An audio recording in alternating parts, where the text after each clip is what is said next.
discretion is advised throughout this whole presentation.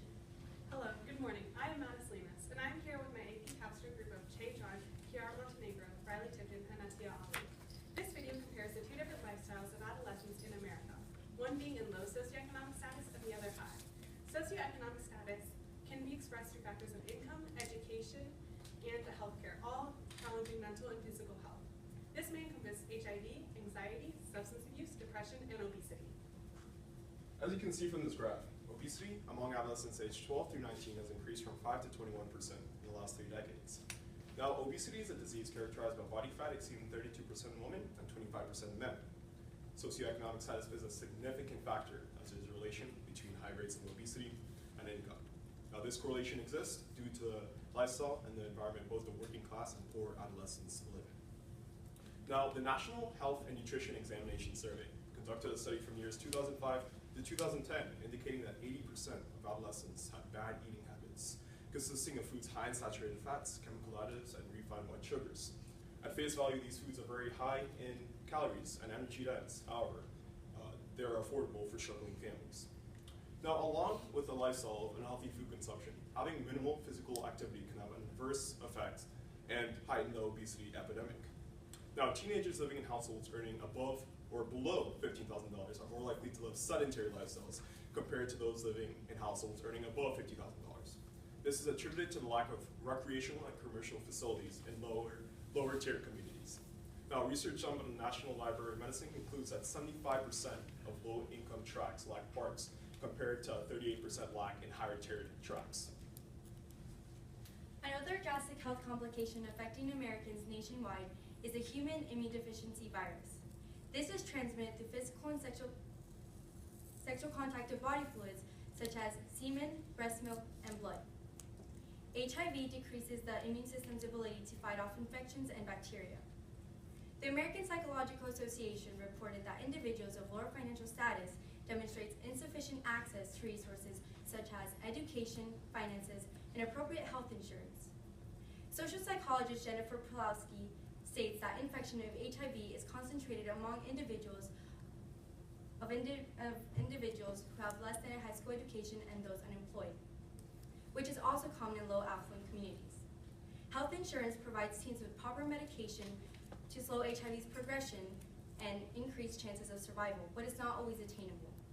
Additionally, ample education provides better understanding of the causes and contractions of HIV, but low affluent communities often do not have well-established schools able to do this. In this graph, it demonstrates the relationship between declining HIV diagnosis with rising income levels. Families earning $10,000 or more or less have a 2.8% rate of HIV diagnosis, compared to those making above $50,000 have a 0.5% diagnosis, from which we can conclude that a strong correlation exists between socioeconomic status and HIV. The term anxiety induces confusion among many. However, it is more than just a temporary nervous state. According to the Anxiety and Depression Association of America, it is a mental disorder known to cause persistent, excessive, and unrealistic distressing in daily life. This mental disorder develops in early childhood, with symptoms emerging in adolescence. Social scientists Riley and Ford report that the risks for psychological disorders increase as the occurrence of harmful, threatening life events, environmental hazards, and family dissolution escalates. These can create persistent stress, and adolescents may not have the accurate means in managing their stress, translating into anger, diminished self-esteem, and loss of control on personal experiences. The American Psychological Association reports that adolescents within a lower socioeconomic status face reduced income and limited educational and occupational opportunities. The deficiencies of these resources may put adolescents at risk for developmental issues, reduced adaptive functioning, and delays in social development. Youth who experience these may not have adequate means in coping with them, and they have an increased risk for anxiety. According to the National Comorbatory Survey, adolescents whose parents had an education less than high school had an indicator rate of 1.5, while those whose parents had education at college had an indicator rate of 1.3. Additionally, adolescents in households with incomes below poverty level had an indicator rate of 1.2. while adolescents living in households with an income level above the poverty had an indicator rate of 1.1. This accurately shows the correspondence between socioeconomic status and anxiety. Adolescents suffering from anxiety, among other mental ailments, may excessively abuse psychoactive substances, illicit drugs, and alcohol. This is classified as substance abuse. According to Florida Tech's Professor Lamberg,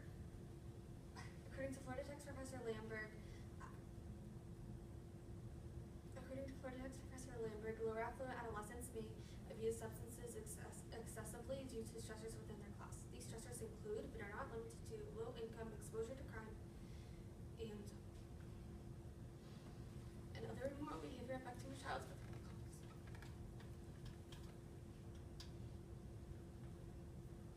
Adolescents may turn to abuse substances due to relief from anxiety, curiosity, peer pressure, and drug accessibility. The substance abuse treatment French and policy determined that parental rates of income and education are consistent with binge drinking and marijuana use. Substance abuse tends to peak at the lower class sneakers with the higher end of the social strata.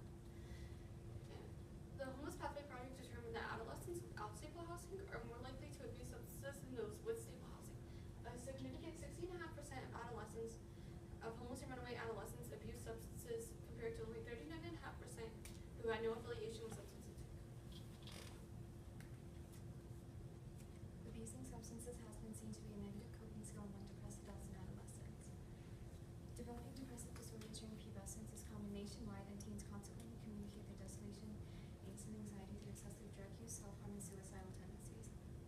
Behavior researcher R.J. Turner's journal, The Stress Process and Social Distribution of Depression, indicate that low affluent teens are exposed to weak social support, inadequate access to healthcare, and fluctuating stress levels, all of which those of higher socioeconomic classes face without much intensity, if at all.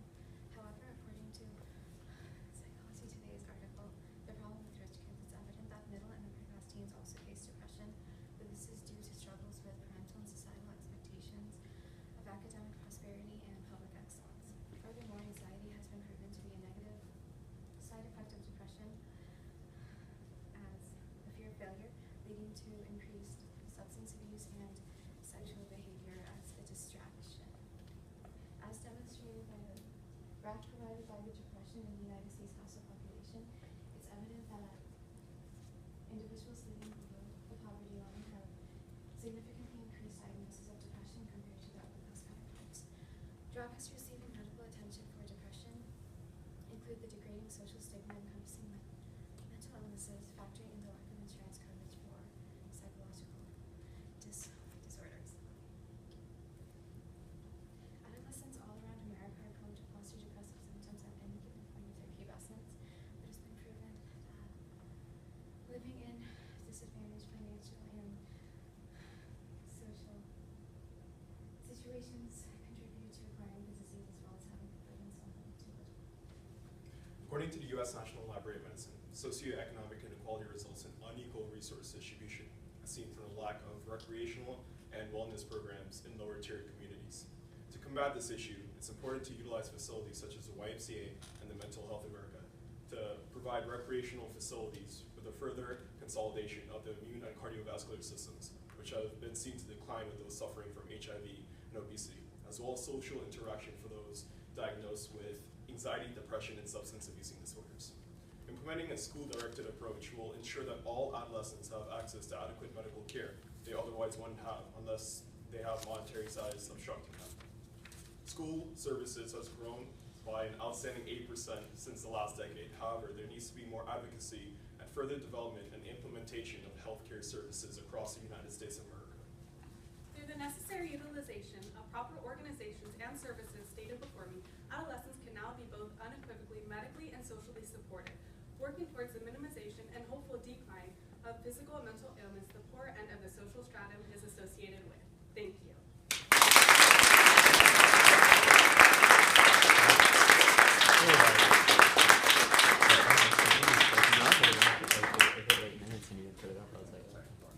That's on me. They finished on the 10 minute mark. Perfect. All right, guys, thank you. We got a few questions for you. Again, I'm just going to start your right to your left. Marty, where did you grow as you went through this project? As I went through this project, I grew in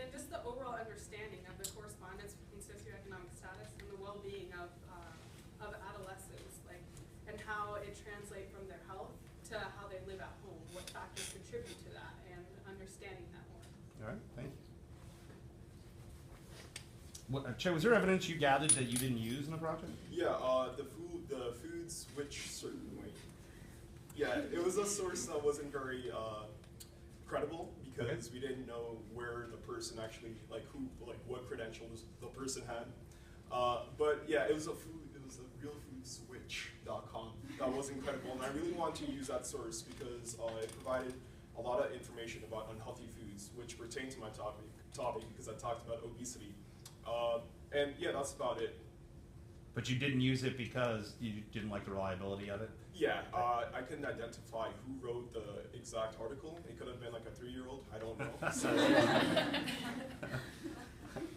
all right, we'll go on. How did your question change or evolve as you went through the whole project? At first, it was, we each had different, different perspective of what we wanted to talk about. So the question evolved throughout our presentation by our different perspectives of it. So but at the end we kind of went together and The question you ended up with today presenting, was that the same thing you had at the very beginning that you started with? Okay, so the evolution just was your own perspectives as you went through? Okay. Riley, way to literally hold yourself together. It was good. Was there any particular information that you literally really wanted to find and you couldn't find to help you? Yes, I wanted to find more information about more of the middle class is where we really lacked, as the middle class is the most predominant in the U.S. However, there's not a lot of statistics on it. It's either the low class or the higher class. So we lacked some information of the middle class, but we used some of it in our paper. We just chose not to use it in our presentation. Okay, thank you. And Tia, if you had more time, what would you do different than you've already done? If we had more time, we would try to differentiate how the middle class and the higher class differed from how socioeconomic status affects lower versus higher. We would try to implement the middle class too, because that's the predominant class in All right. the state. Thank you. You stop it.